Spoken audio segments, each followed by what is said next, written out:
Here we have 4 Armstrong seal bearing assemblies that fit on the Armstrong 3-piece circulator pumps in the 2 series, 3 series, 4 series, and 5 series. This 2 series fits the S25 and the B&G 100 series. This 3 series fits the Armstrong H32 and S35 pumps. The 4 series fits the Armstrong H41, S45, S46, the Bell Gossett PR, and the 2.5, the LD, and the HD3. The Series 5 fits the Armstrong, all the 5 series, H51, 52, 53, 54, all the 1050 series Armstrong pumps, not the 1060s, but the 1050s, several of the Laars Lochinvar and Raypak pumps, also the S55 and 57. So this one fits a lot of pumps. What do all these have in common? It is a removable and replaceable bearing module. The shaft and bearing assembly comes in a module. You can get it oil lubed or you can get it permanently lubed, but it is replaceable, and the same one services each of these pumps. That's what makes these a good deal. You can have several Armstrong or Bell & Gossett pumps with these bearing assemblies, keep 2 or 3 of the bearing modules in stock, and you'd be able to take care of emergency repairs in off hours, and you can also do it much cheaper than keeping all of the bearing assemblies. You can have one module to repair them all. Okay, this is the 3 series Armstrong seal bearing assembly. I'm going to change the module in this one, but the process is exactly the same for the 2, 3, 4, and 5 modules in the Armstrong bearing assembly. Again, the B&G pumps do not have the replaceable bearing assembly, but the Armstrong bearing assembly will replace lots of the Bell & Gossett bearing assemblies. So the first thing I'm going to show you is what the bearing assembly little module looks like. There are 4 screws that you take off, and the module will come right out. So here we go doing that. When you've taken the bearing assembly out of the pump, taken the impeller off, you will be at the seal kit.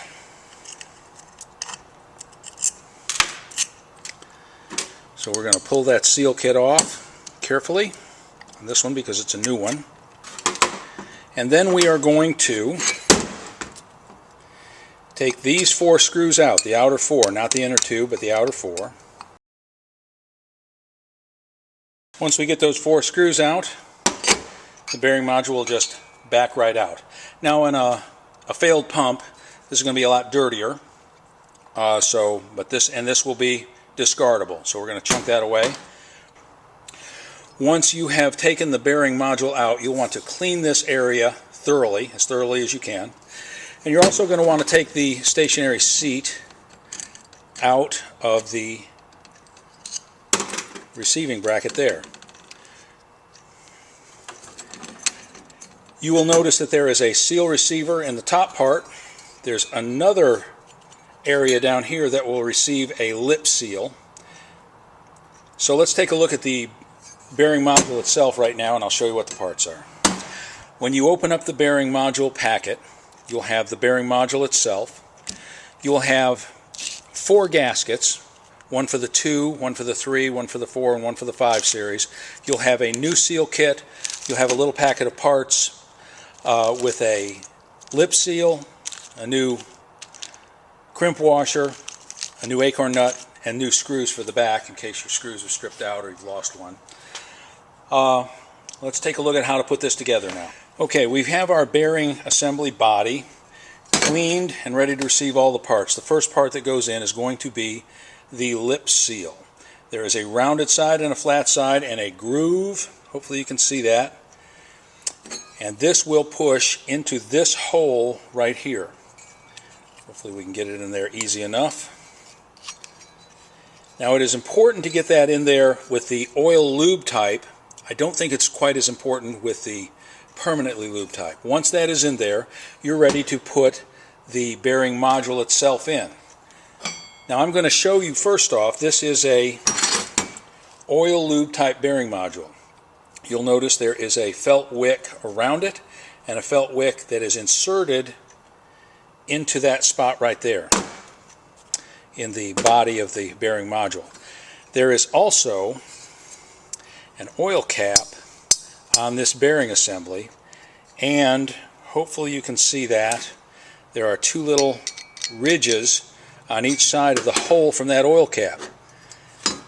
This piece of felt has to go between those two ridges. So we're going to, now we've got our lip seal in there, and we're going to carefully line this up, put it in so that the screw holes match, and that will be together. We'll put the screws back in, and I'm just going to put two of these because I think you can imagine the rest.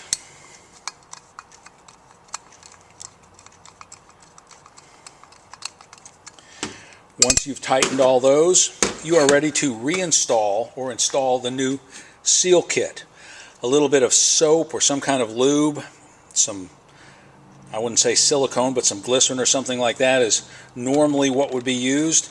First thing that goes in is the stationary seat. You'll have a little rubber cup that the stationary seat fits in, shiny side and a not so shiny side. The shiny side goes up away from the bearing assembly. That just pushes down into that receiver. The next thing that goes on is the the rotating head, and you'll see there is a shiny graphite spot that goes down against that shiny spot on the stationary seat. So that's going to push down that shaft. Next thing that goes on is the tensioning spring, then the centering washer, and the next thing to go on is your impeller. Now I'm going to show you there's very, very small difference in the permanently lubed, but let's take a look. Okay, this is the permanently lubed bearing module. You'll notice right away that there is no felt surround and no felt wicking to receive the oil. That gives a distinct advantage on this one in that you do not have to align the felt with the oil port, because this oil port becomes suddenly unnecessary. So the first thing that you're going to do when you put together one with the sealed bearing assembly with the permanently lubed bearing module is we're still going to put the lip seal in. The lip seal is not as important if you're not going to put oil into the bearing assembly, and we are not, but it will keep some dirt out, so we're going to install that first in that receiver on the inside of the bearing assembly. Next thing we're going to do is take the bearing module and line up one screw hole with the bearing assembly, and we're going to put a screw in that.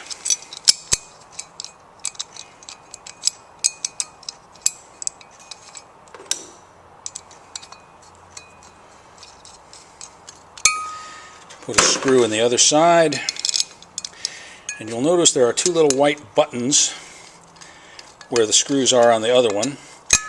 Those are just a little clip that hold the back plate on this. They flip right out, and you put screws there as well. At that point we are ready to reinstall the seal. Again, we have the cup and the stationary seat.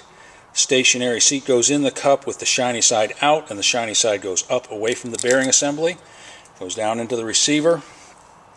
The rotating head has the graphite mating surface. That mating surface goes down toward the shiny side of the stationary seat, and then our spring and centering washer go on, put on the impeller, and you are done.